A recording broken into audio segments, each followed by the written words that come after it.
Hi hello friends, welcome back to my channel. ನಾನಿವತ್ತು egg curry ಮಾಡ್ತಾಯಿದ್ದೀನಿ.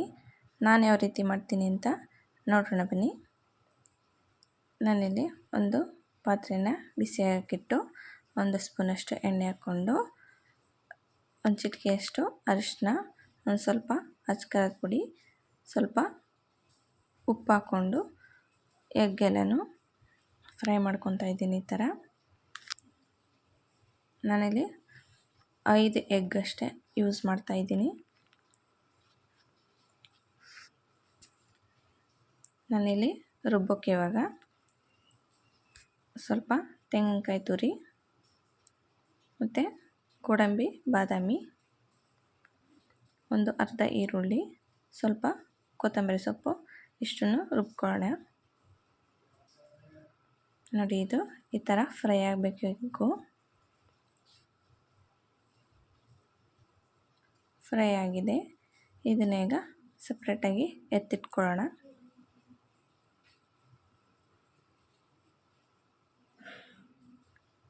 ಈಗ ಇದೇ ಬಾಣಲಿಗೆ ಇನ್ನೊಂದು ಸ್ಪೂನು ಎಣ್ಣೆ ಹಾಕ್ಕೊಂಡು, ಬಿಸಿಯಾದ ನಂತರ ಚಕ್ಕೆ, ಲವಂಗ, ಪಲಾವ್ ಎಲೆ, ಏಲಕ್ಕಿ ಕಾಯಿ ಇಷ್ಟನ್ನು ಹಾಕಿ ಫ್ರೈ ಮಾಡೋಣ.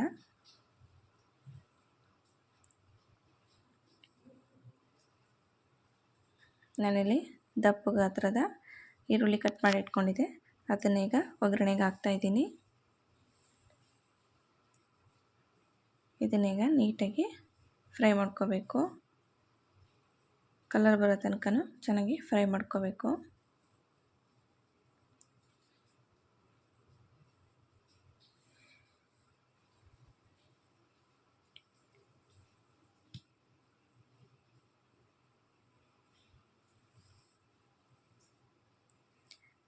ನಾನು ಮಾಡ್ತಿರೋ ಸ್ಟೈಲಲ್ಲಿ ನೀವು ಒಮ್ಮೆ ಮಾಡಿ ನೋಡಿ.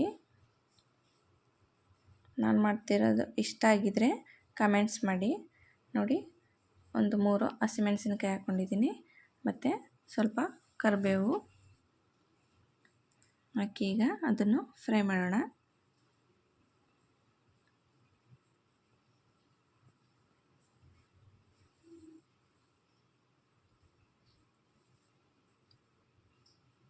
ಎರಡು ಟೊಮೆಟೊ ಮೀಡಿಯಮ್ ಸೈಜ್ದು, ಇದು ಇವಾಗ ಚೆನ್ನಾಗಿ ಬೇಯಬೇಕು.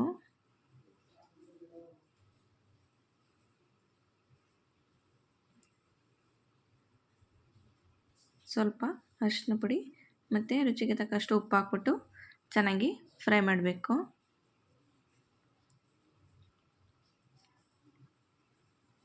ಈಗ ಟೊಮೊಟೊ ಎಲ್ಲ ಚೆನ್ನಾಗಿ ಸ್ಮ್ಯಾಶ್ ಆಗೋ ಥರ ಬೇಯಿಸ್ಕೋಬೇಕು.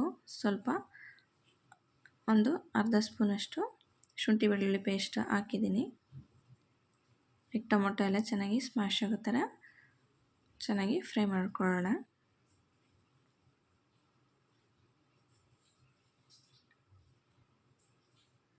ನೋಡಿ, ಈ ಥರ ಫ್ರೈ ಆಗಿದೆ. ಈಗ ನಾನು ಒಂದು ಅರ್ಧ ಸ್ಪೂನಷ್ಟು ಅಚ್ಕಾರದ ಪುಡಿ, ಧನಿಯಾ ಪುಡಿ, ಗರಂ ಮಸಾಲ ಮತ್ತು ಎಗ್ ಕರಿದು ಮಸಾಲ ಪೌಡರ್ ಹಾಕಿದ್ದೀನಿ. ಒಂದು ಅರ್ಧ ಸ್ಪೂನಷ್ಟು ಹಾಕಿದ್ದೀನಿ. ನೋಡಿ, ಈ ಥರ ಫ್ರೈ ಆಗಿದೆ. ಈಗ ರುಬ್ಬಿಟ್ಕೊಂಡಿರೋಂಥ ಮಸಾಲಾನ ಇದರಲ್ಲಿ ಹಾಕೋಣ.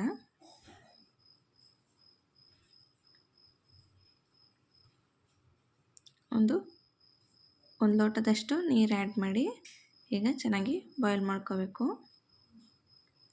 ಚೆನ್ನಾಗಿ ಕುದಿಸ್ಕೋಬೇಕು.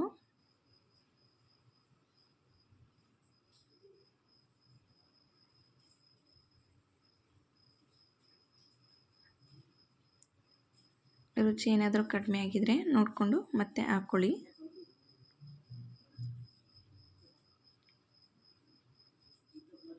ನೋಡಿ, ಕುದೀತಾ ಇದೆ.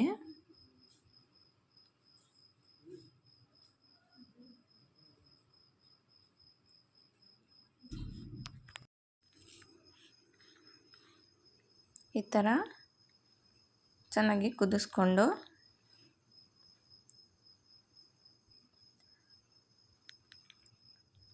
ಆಮೇಲೆ ಎಗ್ ಹಾಕ್ಕೋಬೇಕು.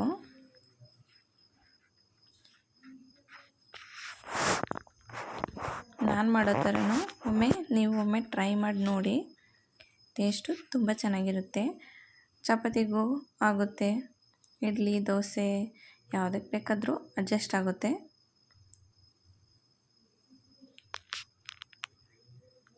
ಈಗ ಎಗ್ನ ಹಾಕ್ತಾಯಿದ್ದೀನಿ.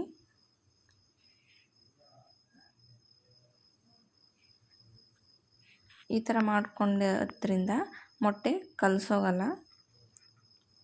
ನಾವು ಫ್ರೈ ಮಾಡಿರೋದ್ರಿಂದ ನಾವೆಷ್ಟೇ ಬಾಯ್ಲ್ ಮಾಡಿದ್ರೂ ಮೊಟ್ಟೆ ಕಲಸೋಗಲ್ಲ.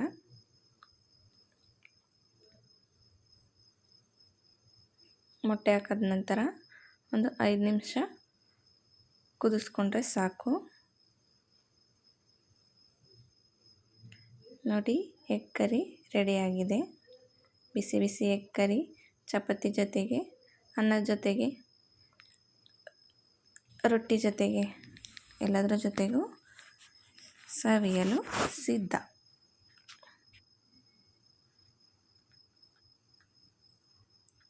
Thank you.